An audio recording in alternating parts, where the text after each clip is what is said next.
8h45, Christian et Frédéric arrivent à pied pour franchir le pont franco-brésilien. Ils viennent de Saint-Georges. Christian était déjà là en 1997 lorsque Jacques Chirac pour la France et Fernando Henrique Cardoso pour le Brésil ont évoqué l'idée de ce pont. Il immortalise le moment. Ce sont les premiers usagers de ce pont sur le Yapoc.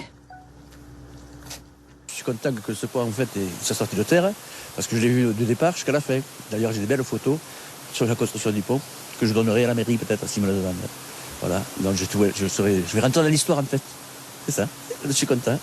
Du côté français, on retrouve des automobilistes qui franchiront le pont. Vérification d'usage, les papiers sont en règle, direction le Brésil.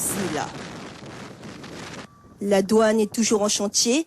Pour circuler en toute légalité, la famille se rend à la police fédérale pour présenter les passeports, puis à la Receita fédérale pour enregistrer la carte grise du véhicule. Dans la voiture de Ruben, il y a des Brésiliens et des Français. Ils ont voulu vivre ensemble cette expérience.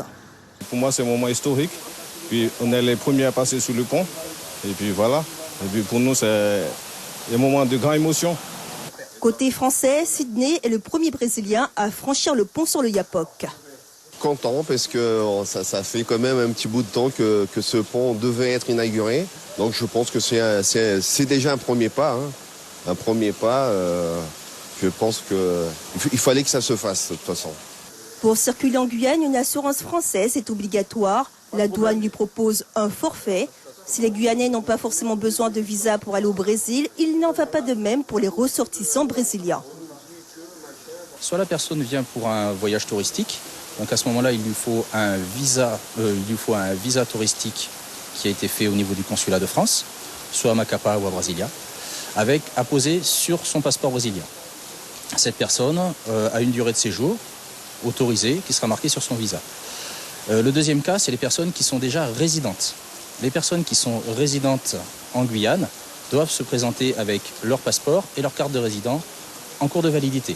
Une jonction qui a mis près de 20 ans à se réaliser et qui doit amener une relation économique plus importante. Le pont sur le Yapoc, dès aujourd'hui, va au-delà du symbole de coopération. Désormais, il relie physiquement la Guyane au Brésil.